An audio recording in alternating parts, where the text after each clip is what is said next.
Ka tangi te titi, ka tangi te kāka, ka tangi hoki a hau, te he mauri ora. E na mana e na reo o rakatira mā tēnā koutou katoa. Tēnei kātou te raro o te maru o ka mana whenua, ka te mamo e waitaha kaita, tahu nau mai haramai. Welcome. Ki te whare tūnei, tēnā koe, tūtonu, e ne mā te haere hoki atu rā ki te pō.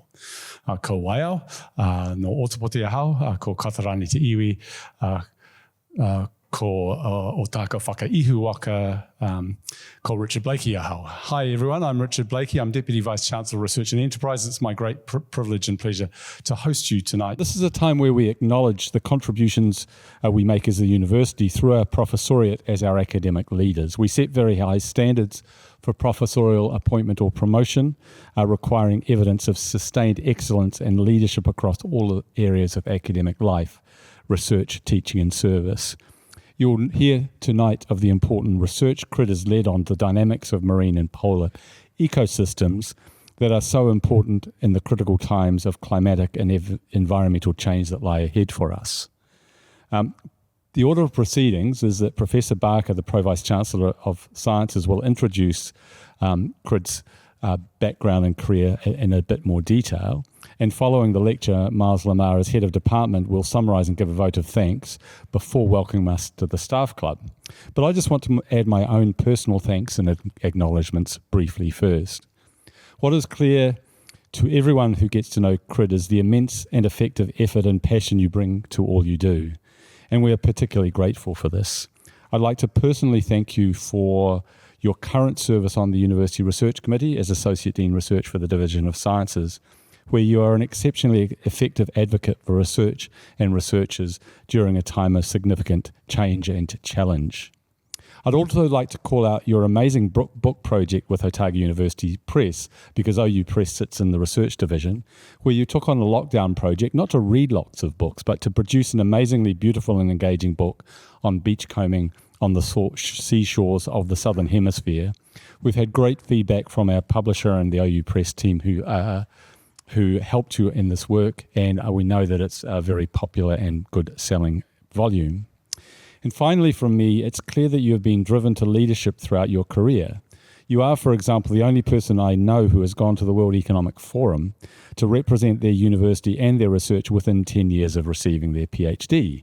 So I'm sure we'll hear more about your achievements, both from Professor Barker and from yourself and others. So it's now my job to get out of the way, but to congratulate you on behalf of your achievement on your well-earned promotion to the position of Professor. Noi reira, tēnā koutou, tēnā koutou, tēnā koutou katoa.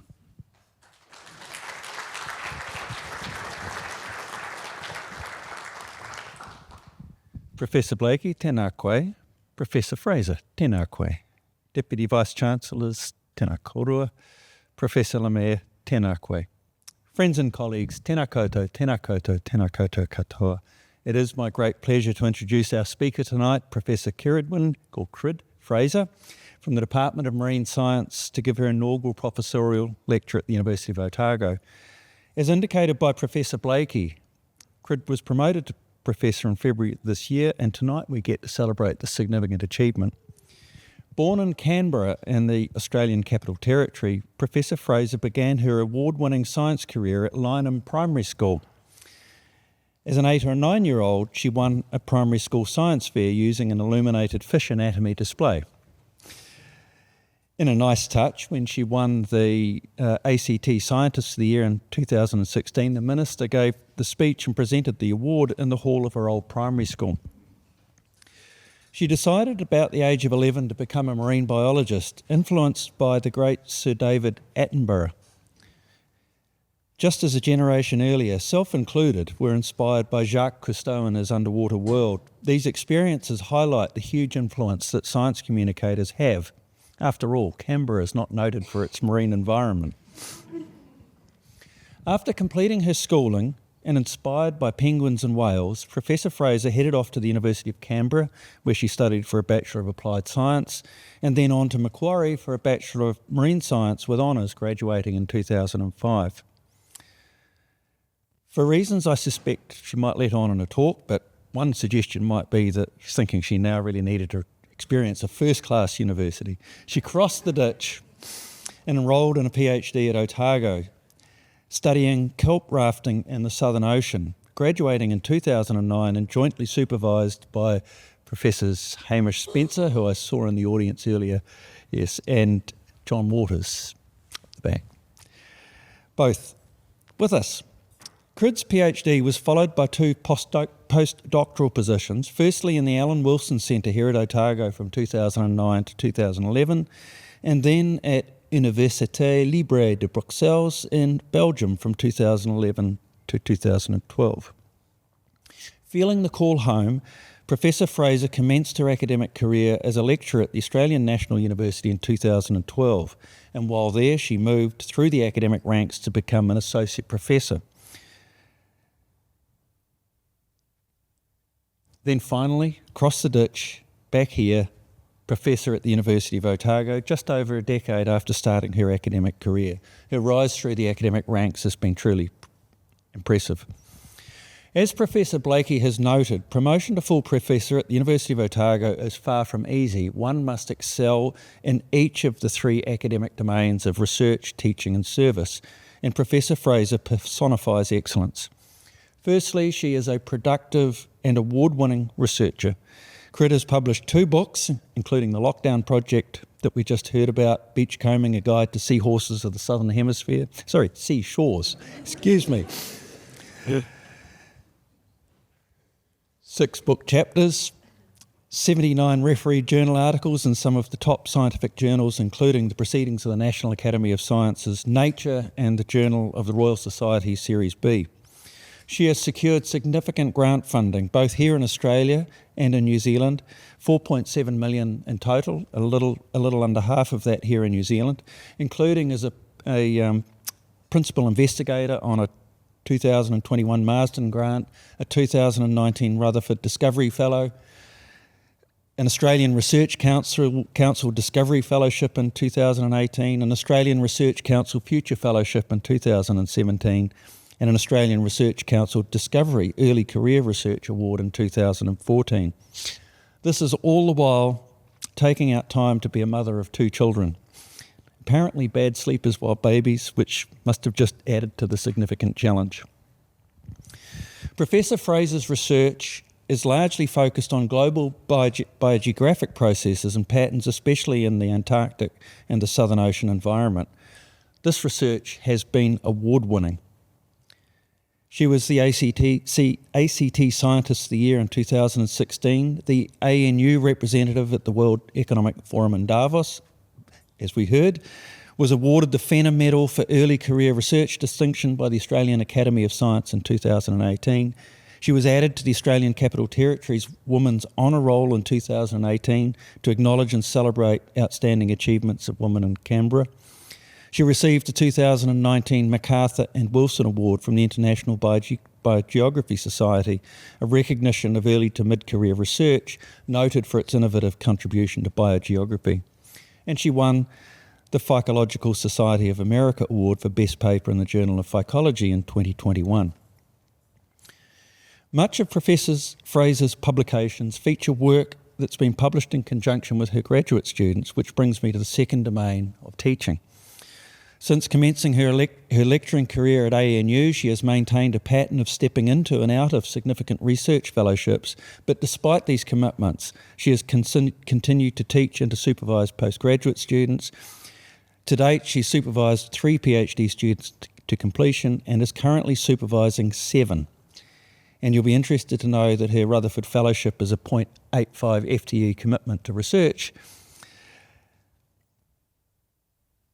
Finding the time to teach and supervise is true commitment. Yep. Not only does she maintain a high supervision load, she also acts as course coordinator for a third-year marine science paper and teaches into several papers across the marine and ecology programs. Unsurprisingly, her teaching has also had external recognition.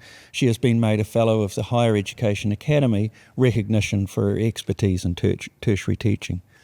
The third domain in which academics must excel in order to gain promotion here at Otago is service, to the professional and academic communities. And in this, Professor Fraser is also a star. She was elected as academic representative on the University Council of the Australian National University in 2018. Here at Otago was on the Vice-Chancellor's Search Focus Group in 2020 and 2021.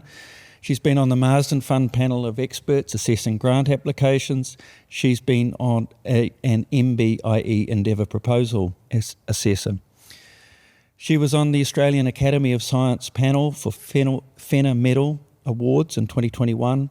She's been an Antarctic and New Zealand panellist for scholarship awards, convener of the University of Otago Research Grants Life Sciences panel, and on the editorial board as a science representative for the Otago University.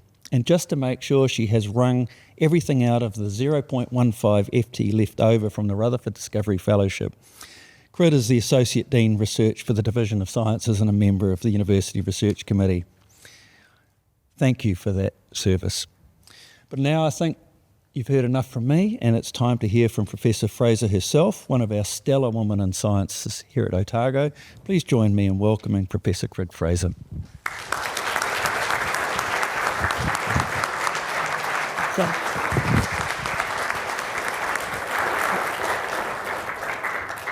Tēnā koutou katoa. Professor Blakey, tēnā koe.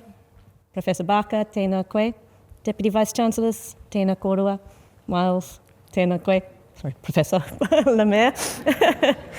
Thank you all so much for coming tonight. And thank you very much for those humbling introductions, Richard and Richard.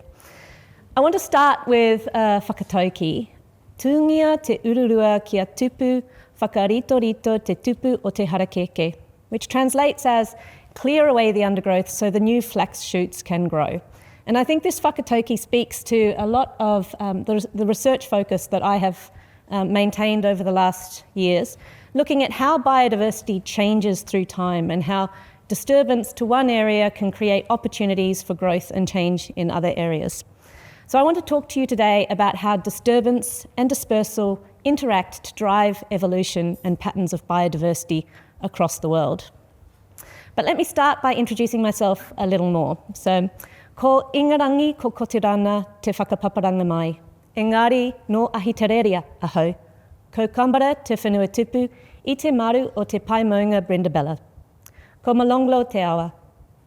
Ke o te pōti tōku kāinga.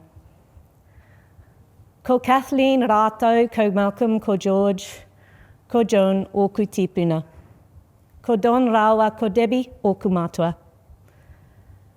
Ko Alex tōku tungane, ko Imogen tōku tuakana. Ko Rimu Rawa, ko Rishi a ku tamariki. Now, I really like, nō reira, tēnā koutou, tēnā tātou katoa, sorry.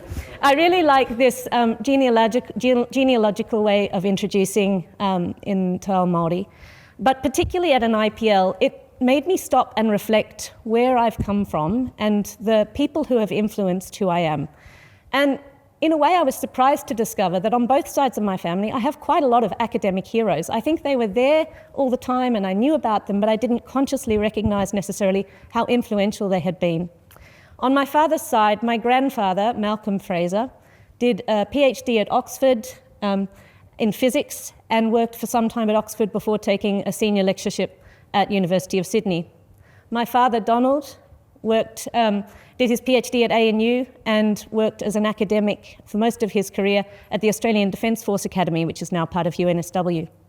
My uncle Robin might be known to some of you. He was a professor here at Otago, although based at the Christchurch campus, and he was a character that you would never forget if you met him. He died a few months ago, and his memorial will be in October at Christchurch. Also, my uncle, who's not really an uncle, but is really an uncle, Martin Elias, had a PhD in electrical engineering. So a lot of the male figures in my family had a history of academic achievement. On my mother's side too, I think one of the most influential people was my grandmother, Joan Crockford Beattie. And she was one of the earliest people to get a PhD or DSc in geology in Australia. Unfortunately, because it was 1940s, 1950s, she wasn't really able to follow a research career once she got married. But she remained passionate about science throughout her life and was probably the person I heard speaking science to me most growing up. Her gravestone celebrates her scientific focus, and in fact she has 3 bryozoan species named after her engraved on her gravestone. My grandfather, George, had a degree in mineralogy and became a miner, and his son, Andrew, got a PhD and worked as a professor at the University of Western Sydney. So both sides of my family have many academics. My mother too, although she didn't do a PhD or higher degree, she did start a degree in earth and environment science and cared passionately about it and passed that on to us as children. I had a very privileged childhood, and I was very fortunate in that we went, even though we lived in Canberra, which, as Richard pointed out, is quite landlocked, every summer we spent weeks down at the south coast of New South Wales, and I would spend all my time poking around in rock pools, picking up shells and wondering at the marine life. When I was 4, I fell in love with penguins, and that passion followed me forever. At one point, we did a census of my bedroom, because once people know you like something, they start giving it to you.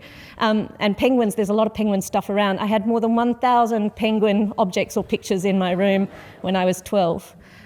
But it was when I was 11 and we lived for a while in America that a science teacher there had a fish tank at the back, and he had this amazing flatworm in the fish tank, and I would spend hours just staring at the beautiful swimming of the flatworm.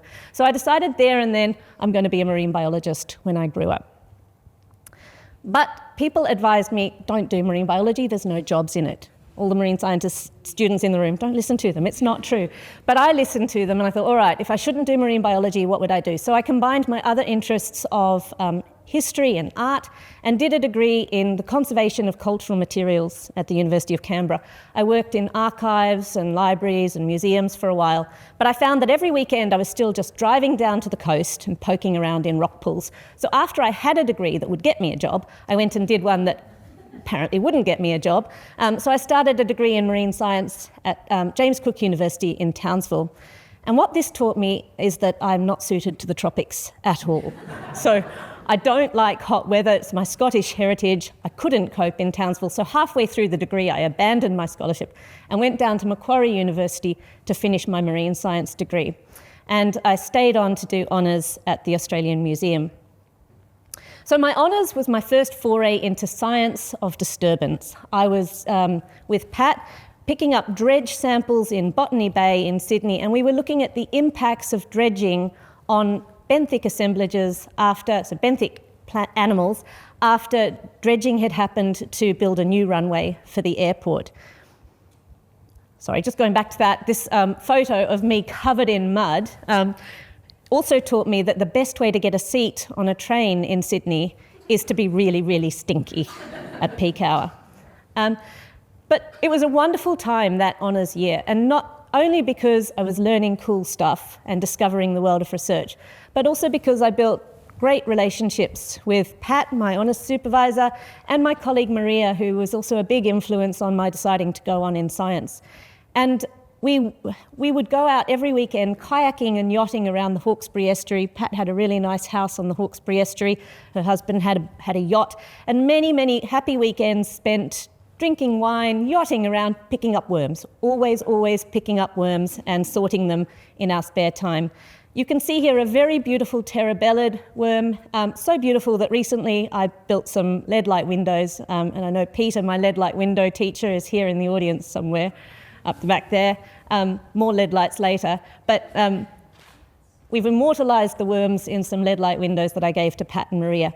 The animal that you see along the bottom and side is a walking jellyfish, and this was actually the subject of my first academic paper.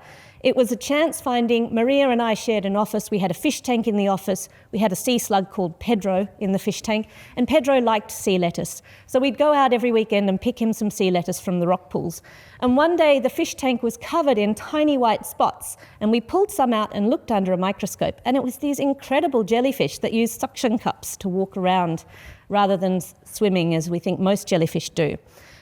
So we wrote a paper on it. We also did some genetic analysis and found out that it had come all the way from the Mediterranean. It was a direct match for populations in the Mediterranean. So it probably arrived by ballast water in ships. And it was my first thinking about long-distance dispersal and how animals and plants can get around. But I found that Sydney, having been to Townsville and thought the tropics was too hot, I found that Sydney was also too hot for me. And so I asked my lecturers, where might I do a PhD where I won't overheat? And someone suggested Dunedin. I'd never heard of it before. I'd never even been to New Zealand. But I flew over for a weekend and fell in love forever with Dunedin. I couldn't believe this town existed. It's exactly what I would have designed if I was designing my dream town. So I was here for, as Richard said, for my PhD and my first postdoc, and that was with John and Hamish, my amazing supervisors. And here we started to dig deep into the concept of long-distance dispersal and how plants and animals get around. So how do plants and animals get around? They can travel with migrating birds and other animals, so zoophyte, that's an animal carrying propagills around, so like a seed could be attached to a bird's leg and fly with that bird long distances. They could be blown by storms, cyclones and hurricanes could carry things long distances. But what we were really focused on was oceanic rafting, how things float at sea and travel long distances, and in particular, kelp. But long-distance dispersal, and some of you have seen this slide coming up in my lectures year after year, I just can't get rid of it. Long-distance dispersal is a concept that scientists have speculated on for a very long time, but have had trouble proving until recently. Even Charles Darwin, when he wrote The Origin of Species, said, as far as regards the occurrence of identical species at points so enormously remote as Kerguelen Land, New Zealand, and Fuegia, I believe that icebergs have been largely concerned in their dispersal. That might sound far-fetched, but actually, shortly after I started my PhD, an iceberg that had broken off in the Weddell Sea came up past the Otago coast, and those of you who were here then will remember the excitement this caused that an iceberg was coming up past Dunedin. You could see it from the peninsula. But annoyingly, the Australians flew a helicopter over and planted an Australian flag on an iceberg in New Zealand waters. So this caused outrage, and in response, New Zealand flew the most famous sheep, Shrek, over to the iceberg, had little crampons made for him, and they had a ceremonial shearing of Shrek on the iceberg and thus reclaimed it for New Zealand. But this is a really nice example of long-distance movement of something at sea. So something's floating and it can travel a long way around the ocean. But I spent most of my PhD looking at this charismatic organism, not the seals, but the much more exciting kelp around it. It's Divillia antarctica, or Rimu rapa. It grows to up to 12 metres long. It's very, you all know it, you live in Dunedin. It's an amazing species.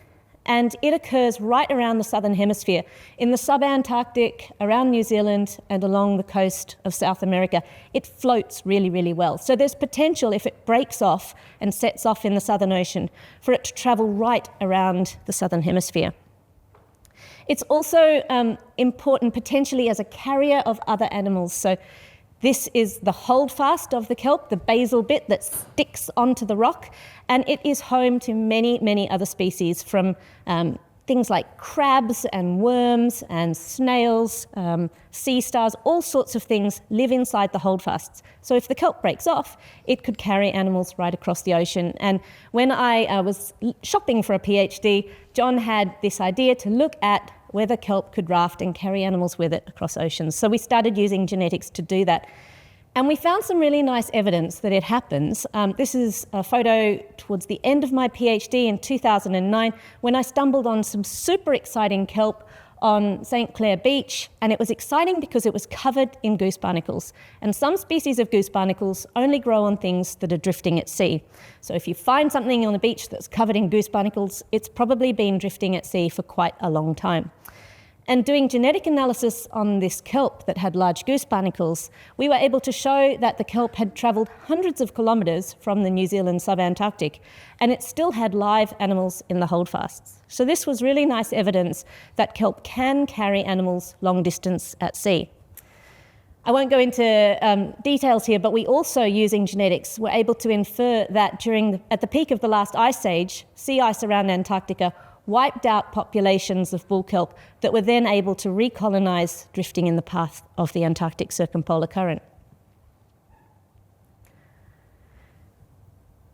So I finished my first postdoc here and started to think about what to do next. And the advice I got was, go to the Northern Hemisphere. You need Northern Hemisphere experience. So I applied for and got a postdoc in Belgium working on bark beetles.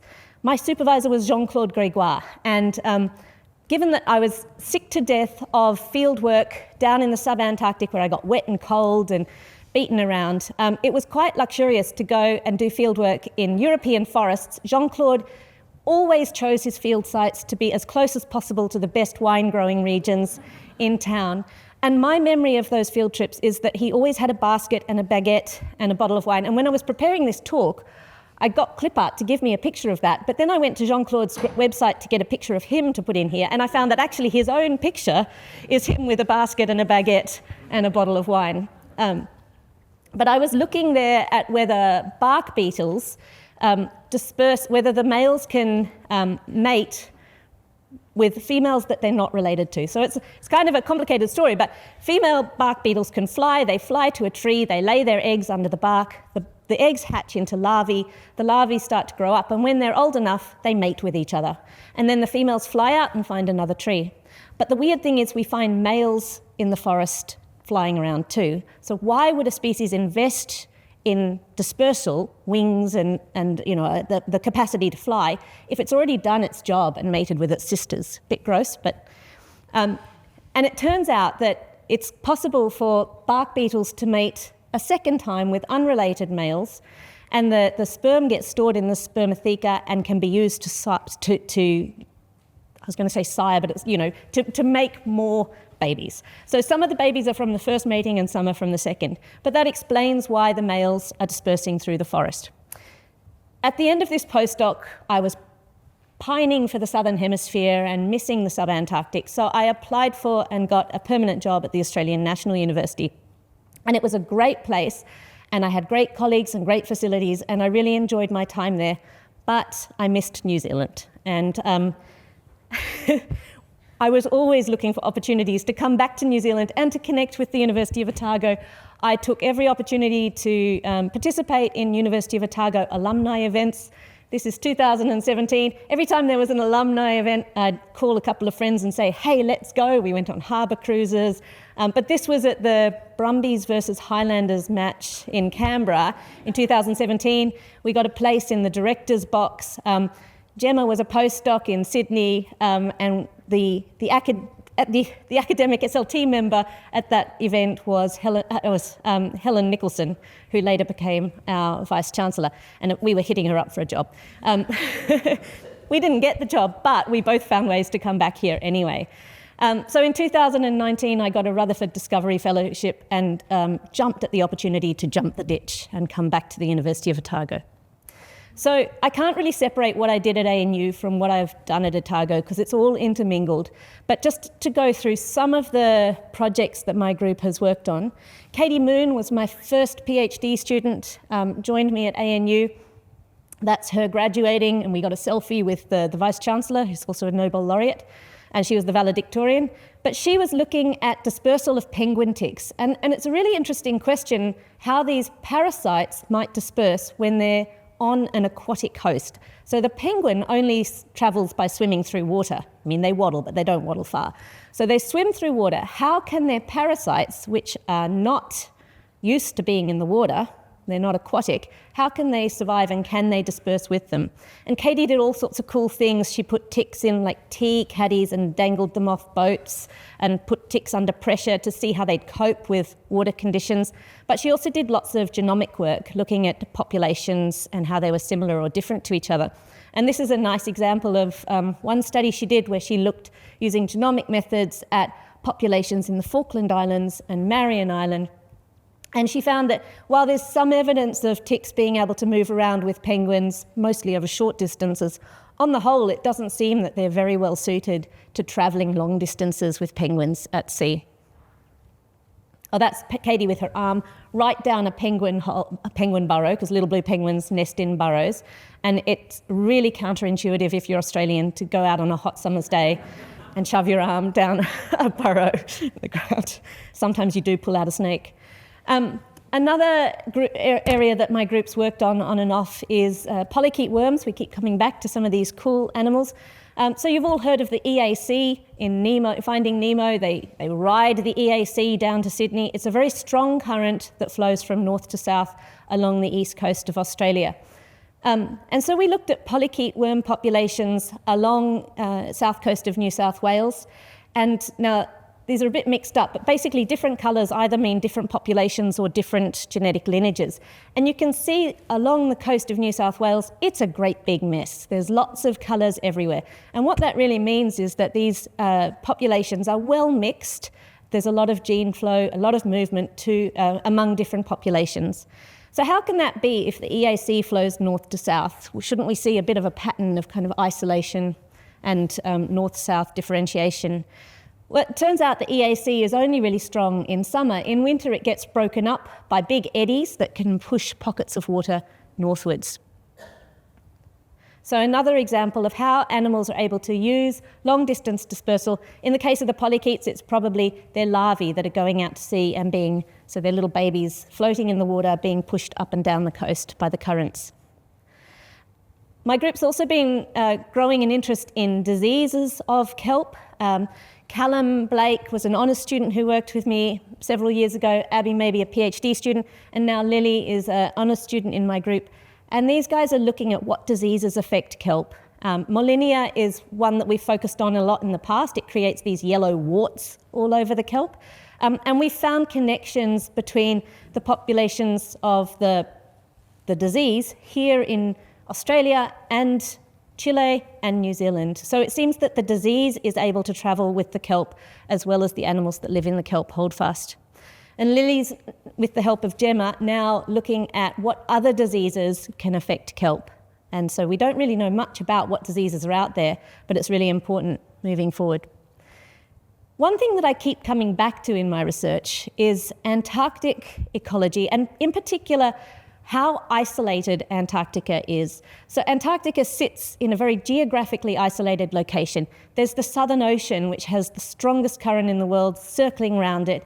There are also all these thermal fronts, and this makes it really hard for things to get into and out of Antarctica. We all know that things like whales and seals and migrating birds can move into and out of Antarctica fairly easily. But what about the small things, the animals that live on land, the plants, the marine invertebrates that can't disperse very well long distances? I was really surprised in 2017 when I got an email from a colleague, Erasmo Macaya in Chile, and he sent me this photo of Rimurapa bull kelp washed up on a beach in Antarctica. Everything we knew about Antarctic and Southern Ocean oceanography suggested that bull kelp should not be able to raft to Antarctica. We know it can raft long distances at sea, but it shouldn't be able to get south to Antarctica because of the Coriolis force, which when something's drifting eastwards around the Southern Ocean should push things northwards. So all the oceanographic models showed that it wasn't possible to get kelp from any of the locations where it grew down to Antarctica. And yet we found it washed up on beaches in King George Island at the tip of the Antarctic Peninsula. So using high-resolution genomic approaches, where we basically took tiny bits of DNA from throughout the organism and then matched it to the populations where kelp grew. So this was going back to samples that I'd collected in my PhD, which turned out to have a good lifespan, good use. And we were able to show exactly where this kelp that washed up on Antarctic beaches had come from. And some of it had come from Kerguelen Islands, some of it had come from Marion, some of it had come from South Georgia, some of it had come from Macquarie. So these were massive rafting journeys, tens of thousands of kilometres, that the kelp had travelled at sea to wash up in Antarctica. This is a video of some of the modelling that the oceanographers did. And as I said, initially they couldn't get the models to show kelp rafting to Antarctica. But it turned out we were missing something in the models because kelp floats right at the surface of the ocean. And most of the models are built on data that we get from things that are drifting a metre or so below the surface. And when something's drifting right at the surface, it's affected by wind. The wind whips up big waves that push the floating thing in different ways than we might expect. So when you put wind into the oceanographic models, or wind-driven waves, suddenly you can get kelp particles, which are shown here in orange, reaching Antarctica. But what I also like about this video is it really shows how different voyages of kelp can be. You can't throw something into an ocean and know where it's going to turn up.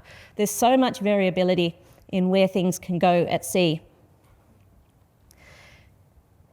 A lot of that modelling was done by Adele Morrison, and she's now supervising a PhD student. Actually, I think Hannah's just submitted at UNSW, but one of Hannah's chapters was taking this idea and looking at whether we can also get connections between the big southern hemisphere continents, like Australia, New Zealand, South America and Africa, and Antarctica. And in all cases, we can see the modelling showing that there's potential for connection between these land masses. So when you throw a plastic bottle in the ocean here in Dunedin or in Australia or in Africa, it's possible for that to reach a beach in Antarctica. And this is really important from a biological context because we know that Antarctica is warming. So right now, the things that are reaching Antarctica can't survive. It's too cold, it's icy, they don't like it. But Antarctica is one of the fastest warming places on the planet. The Antarctic Peninsula is warming very rapidly, and it's possible that by the end of this century, we might see parts of the Antarctic Peninsula supporting kelp. So we could see a shift from these fairly barren-looking Antarctic intertidal spaces to something that's much kelpier. Not necessarily good for Antarctica, but kind of exciting for the kelp. So we have a Marsden looking at this. It's kind of in the late stages now, but there's a bunch of students who've done some really cool work trying to understand whether kelp or the animals that kelp carries with it could one day survive in Antarctica. And one of the things they've been looking at is what happens to kelp when it freezes. So we know that kelp traveling at sea intersects with sea ice, and it might get frozen into the sea ice. We don't really know what happens to it. So in the lab here, Sophie Sinclair, who was a summer student, froze some bits of kelp and looked at what happened to how well it floated afterwards. And she found that it didn't float quite as well, but it could still float after being frozen. Pluto is a PhD student in my team, and Ben, a master's student. And one of the things that they're doing as part of their much bigger projects is looking at how kelp, and in Pluto's case, that's macrocystis, not bull kelp, so giant kelp, how it copes with being frozen in terms of how well it can reproduce. Can it have babies after being frozen? This is a picture of, so this green bit in the middle is a picture of, down a microscope, of some of the sporelings that Ben's been growing after freezing bull kelp in the lab. We've also been doing some modelling. So Frances was a master's student who finished recently, and she did some really cool work putting temperature loggers inside kelp holdfasts. She'd cut a little door, put a temperature logger in, glue the door back on, and then collect the logger later and see what the temperature changes had been. And what she found was that inside the holdfasts, it's kind of unsurprising, but it's like a house. It buffers the animals from the environment outside. So it's not as cold or as hot outside the holdfast as inside the holdfast. So that could be good for animals as we move into hotter summers here, but it might also mean that if kelp ever does set up shop in Antarctica, it might be able to help the animals survive that really extreme cold condition by giving them a home inside the holdfast. Grant Duffy was a postdoc working with my group, and he's done some nice modelling that shows that under kind of moderate warming, climate warming scenarios, we could expect to see some parts of the Antarctic Peninsula. It hasn't come up too well on the slides there, but this is a map of the Antarctic Peninsula, and you can see these little orange bits where we might see kelp, bull kelp, establishing in the future, maybe by the end of this century. William finished his PhD in my group, and just shout out to William for coming down from Auckland too for this talk. Thank you very much. William did a really nice PhD looking at the microbiome of kelp, rafting at sea, and how it changes. But one of the things I really like that came out of his PhD was he took a sort of a big step back and said, what about not just kelp, but everything? When something moves to a new place and travels a long distance to get there, what happens to the bacteria on it? We know that microbes like bacteria are really important for health of us and plants and animals, but what happens when you go to a new environment? Does your microbiome change along the way, and does it change when you get there? And there's a whole bunch of things that William kind of looked at and thought about that might affect how microbiomes change as species disperse. I'm not going to play this film, but if you want to go and have a look, we did have a film made by TaylorMade Media. It's a really nice animated film with a little animated gribble isopod, talking about this idea of kelp rafting to Antarctica. It's also available in Te Reo Māori. So if you have kids or you want to take this out to schools, a really nice way of kind of getting a 7-minute idea of what this research is all about. Now, I've been talking a lot, so I thought we'd just have a pause and have a look at some of the field sites that I've had the privilege to go to through my career. So this is the Southern Ocean on a good day. This is a Patagonian fjord. I was on a boat where we were chasing whales. Somebody on the boat needed to get DNA samples, so we were actually shooting whales, just with little DNA collecting bits. Now, this is an icebreaker in the Southern Ocean. I spent a lot of time on icebreakers. It's not for the seasick. It's quite rough, but they were always amazing adventures. On one trip, we had to rescue survivors of a sinking yacht answering an SOS call. On another trip, somebody on the boat got murdered. On the whole, it was fantastic, though. And the food was always really good. This is me snorkeling in the sub-Antarctic. Of course, all okay with OH&S. But it was very cold and I never bothered to invest in a dry suit. Here's just some gratuitous footage of penguins, which I threw in because everybody likes penguins. These are Gen 2 penguins in the Falkland Islands. You could keep a respectful distance, but they didn't respect your distance, your personal space, and would come right up and peck at your shoes and your camera and your notebook.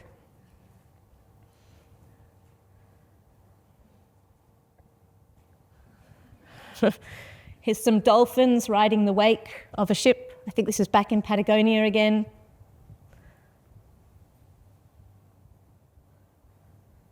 King penguins on Marion Island. Tens of thousands of penguins in a colony. If anyone's been to a king penguin colony, you know what it smells like. And these are some baby elephant seals having a little battle. And then, being baby elephant seals, they just get too tired to carry on anymore.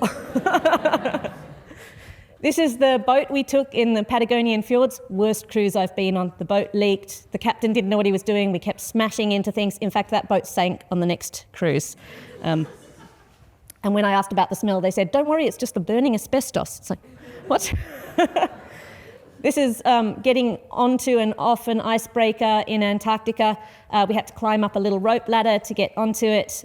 Really exciting. They also threw the suitcases down into that dinghy to get them off, and one of my suitcases fell in the water. A suitcase is in Antarctica somewhere. And this is penguins in volcanic steam on Deception Island in Antarctica, and I'll talk more about that later. So that's a lot about dispersal, but not so much about disturbance. So I just want to cover a couple of topics touching on disturbance, because one of the things that kept bugging me was that we kept seeing really high genetic diversity in bull kelp, which is how we're able to pick up a piece in Antarctica and say exactly where it came from. But if kelp is so good at floating, how does it maintain this genetic diversity? How come every population has its own genetic signature? And I think it's because these populations are really dense and there's not a lot of space for something new to get in at any time. So let's say this is just off Tairoa Heads here. There's only this little patch of bare rock available at any time for something new to get in, and all of those local kelp are releasing their eggs and sperm into the water when it's reproductive season. So it's like the water is just a soup of eggs and sperm. Keep that in mind when you're swimming in winter. If you get rafts coming from somewhere else, they release their eggs and sperm into the water column maybe, but there's hardly any of them compared to the eggs and sperm of the locals. So the chances are that that space that's available is going to get taken by offspring, kids of one of the local kelp instead of something new. So that really kind of keeps populations as they are unless something changes. And John and I thought a lot about this back in the day. And if you imagine this is a bit of land, and every circle is a different population of something, let's say a butterfly or something, and every colour is a different genetic lineage. So every population has its own genetic signature. It's different. And then there's a massive disturbance that wipes out a huge chunk of the populations. Whatever gets into that area first has an advantage. It can multiply and it can kind of hog all the land so that nothing else can take it. So even though stuff is still dispersing from other populations into that region, it now doesn't have a chance of setting up shop. So this is a really nice example of how things might be able to change after disturbance. And it's one of the ways that we track what happened after the ice ages. And so there's lots and lots of studies from Europe, but this is a cool one looking at hedgehogs, where at the peak of the last ice age, we had 4 hedgehog genetic types sheltering down in the south. And then as the ice melted, they were able to go north. But they couldn't move east or west because there were other hedgehogs. I like this one because it's not like when you go out, you're tripping over hedgehogs. And yet they were filling up all the hedgehog space. And so what we see now in Europe is this really nice pattern of sectoring where there's different genetic signatures, different genetic lineages of hedgehogs running north to south in Europe. But I wondered if we could test this in real time. And I was thinking about this and trying to write a grant proposal in November 2016. And actually I was flown over to Canberra to give a talk about science. As Richard mentioned, I was Scientist of the Year then. So this was a way of Canberra showcasing itself to Wellingtonians because we just got direct flights between Canberra and Wellington. They were trying to entice Wellington people to come to Canberra. And so we took a whole bunch of businesses over to Wellington, including a business that made amazing thick shakes called Freak Shakes, which in retrospect was a really unfortunate name, because that night, the night we arrived, there was a massive earthquake. And this is, as I was running down the stairs in the hotel, the walls were cracking. That was in Wellington, and that wasn't even the epicenter of the earthquake, as many of you know. So it was really dramatic. And the next morning, I started ringing geologists saying, do you think there could have been enough uplift to wipe out kelp populations? And the geologists I spoke to said, no, wrong type of earthquake. You won't have had uplift. So I flew back to Canberra as instructed, but then started seeing pictures of uplift along the coast with power stranded. So I went on Twitter and said, hey, can anyone get me some kelp from those zones? And we did actually manage to get a fisherman to get some kelp, but I could see from the photos he sent it was the wrong kelp. So John and I flew up to Blenheim and got in a car and travelled down into the uplifted zone. We managed to get past the roadblocks, and it was absolutely incredible seeing the devastation. I acknowledge there might be people in the room who were affected by this. From a scientific point of view, though, it was a really amazing opportunity. You can see the fault line here where the rock platform was cut, and that whole rock platform came up 6 meters. So everything that was underwater was now above water. And we saw subtidal seaweed sitting on those rocks, dying. That's the picture of the rock platform where the uplift was highest. And so an honours student the following year in 2017, and we walked along beaches and we picked up bits of bull kelp that looked like they'd come from somewhere else. There wasn't much bull kelp left in the area because of the uplift. It had all been wiped out. And we used genetics to work out where it had come from. And Jonette was able to show that a lot of the kelp that was washing up in North Canterbury had come from far away, sometimes as far away as the sub-Antarctic or Fiordland. Now, we've been tracking that for years. John had a Marsden that he led, and I had it in my future fellowship too. We've been going back year after year and tracking what's happening. It hasn't really stabilised yet, but there's potential for us to see change because huge populations were completely wiped out, and there's a possibility for something new to get in. So this kind of speaks to how change can open up new opportunities. And just finally, I want to talk about another area of research where I've been looking at how Antarctica coped with the last ice age. So we know there are a lot of species in and around Antarctica that have been there for millions and millions of years. Things like mosses, which are the jungles of Antarctica, and the little invertebrates that live in the mosses. And they occur wherever there's ice-free land, which is not many places in Antarctica, shown here in pink. But at the peak of the last ice age, there really shouldn't have been much, if any, ice-free land available because ice went right to the edge of the continental shelf and blanketed most of the continent. So how did these species survive? And I was thinking about this when I was watching David Attenborough, and he was in the Frozen Planet. He went into the caves on Mount Erebus. And I remember thinking, wow, those would be great places to hang out during an ice age. So I got a grant to look at whether volcanoes had supported life through ice ages in Antarctica. This is a temperature probe stuck in soil on Deception Island. You can see I don't know if you can see, but it's 45.6 degrees Celsius, even though there's ice all around and the snot was freezing as it came out of my nose. But these volcanoes could support potentially a whole lot of life through ice ages. And if that's the case, then as we went out of an ice age and more ice-free land opened up, species could have moved out and colonized those spots, but then we should see a decrease in the number of species at those sites compared to where they sheltered around volcanoes. And when we look at patterns of species richness, or the number of species in Antarctica, that's exactly what we see. We see a really steep decline of species diversity moving away from volcanoes. And also the things that are further away are kind of a subset of what's actually at the volcano. So that really sort of supports the hypothesis. But if species survived in places like ice caves on volcanoes at the last glacial maximum, then we should find them there today. And nobody's really gone and looked, and we can't because these caves are off limits at the moment. But I got some soil samples collected by Craig Carey from a lot of the ice caves around Antarctica, around Mount Erebus, and used DNA to look for evidence of plants and animals. And we found it. We found algae and springtails and mosses and more algae and nematodes and oligochaetes and arthropods that we couldn't match to anything that we know of, and more algae. And this was really cool. So it suggests there could be entire ecosystems we know nothing about living in Antarctica in these caves under the ice. And this was my favorite headline that came out of, there was a lot of media coverage, but a lot of it really just took that kind of, wow, it could be aliens, there could be stuff we know nothing about, but there probably are things we know nothing about living under the ice sheet in Antarctica. So just going back finally to that picture I showed you of penguins in steam on Deception Island, this has kind of spurred a new line of thinking, because when Katie was doing her PhD on penguin ticks, we used sulfur powder to get the parasites off the penguins.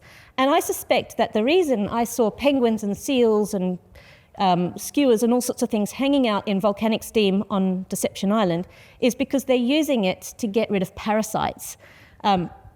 So we're starting a new research project on this, and Claudia is a PhD who's already joined the project looking at the microbes of organisms in geothermal regions. But this is some videos where we took a recce trip up to Rotorua a few weeks ago, and you can see swans preening in geothermal steam.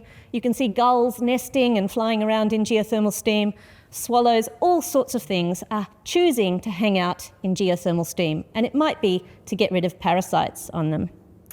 So I hope I've shown you that dispersal and disturbance kind of interact to drive patterns of biodiversity and really have a big part to play in evolution. Now, in my last minute, let me thank all the many, many people who've helped get me here. This is definitely not a journey I've done on my own, especially my supervisors and mentors, but also my friends and family. And of course, my research team, my students, both current and past, my research assistants, including Rishi, who's been dragged out in the field against his will, and summer students. So thank you all. And let me finish with a whakatoki again. Kawa e mate wheke, mate ururoa. I like this one because it's marine, but it means never give up. Don't die like an octopus, which apparently just give up the goat when they're attacked. I'm not sure I've seen an octopus do that, but die like a hammerhead shark. I want to just mention that no success is, no career is a pathway of pure success. For every success I've had, there have been a lot of failures along the way. So it's really about perseverance. And I'll just leave a slide up there with some of the LED light windows that Peter's helped me make. This one's still in progress, the sea lions at the bottom. So thank you all very much for listening.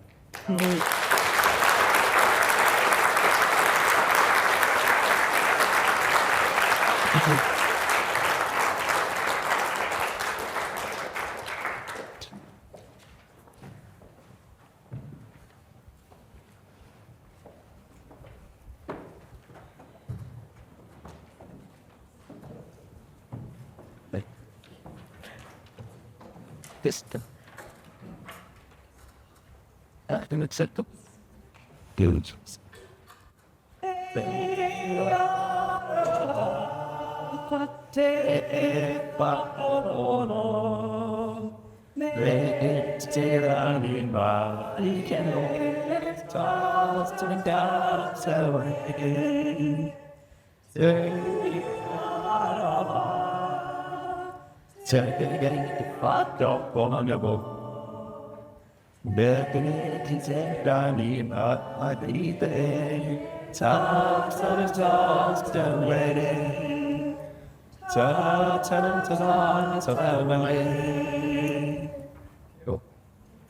Tēnā koutou.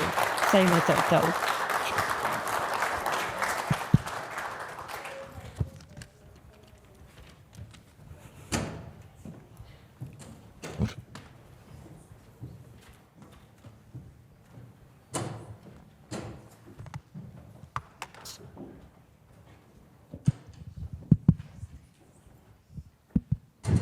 Yep, working. Oh, yeah, okay, thanks. Nā mihi nui kia koutou e, tēnei ahi I'm Miles, I'm the head of the Marine Science Department, and I just want to say for a start, thanks everyone for coming along and joining us and celebrating Crid's promotion to Professor. And first of all, what an awesome talk. It really was, sure. Thank you.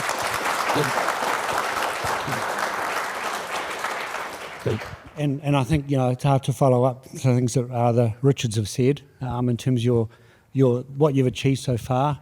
Someone who's so young but a stellar trajectory, well, relatively speaking, compared to me anyway, yeah. And I think it really reflects, your passion. I think your extended whānau, clearly I can see where you've got all your talents from. I mean, that's an incredible pedigree and whānau that you've got supporting you, and it must be quite proud to think that you've come from. They must be very proud of you, I would say, in terms of what you've achieved.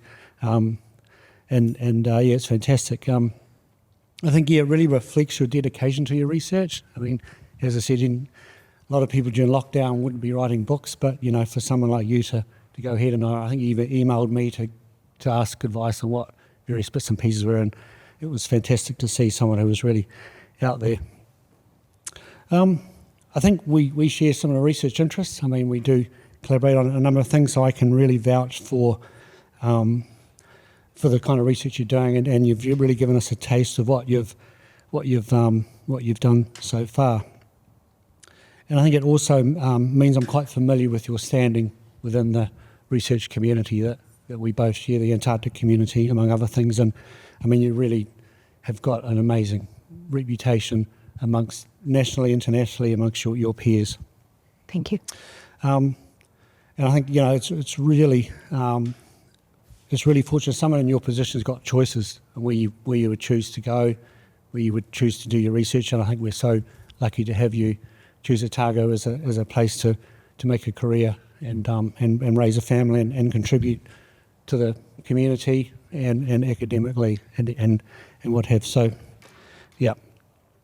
Thanks very much. And I also just want to acknowledge the contribution that you make not only to the department and to your discipline, but also to the university. And I think your appointment as the Associate Dean Research is an inspirational appointment. And I think just the work I've seen you doing in the last couple of years it's going to benefit us all as a research community. So thanks for that, because as Richard said, you've got a lot of commitments as in it's, you didn't necessarily need to do that. So, but you clearly... just finally, I think, what you showed in your talk, your bravery, your physical bravery going on Southern Ocean and braving the seas and jumping off boats and putting up with bad skippers and other things that happened on the ship, which sound a bit more serious by the sound of it, but yeah. Actually, the worst thing on that trip was that we ran out of toilet paper on day 3. Oh dear, yeah. Yeah, that sounds, maybe that's why the murder happened, I'm not sure. Sorry, it's not a laughing matter, so yeah. Anyway, I think, thanks very much and congratulations. We look forward to you contributing to the department, the marine science field and the wider university in many years to come. And on that note, I just want to provide you with a small token of appreciation. Thank you very much. I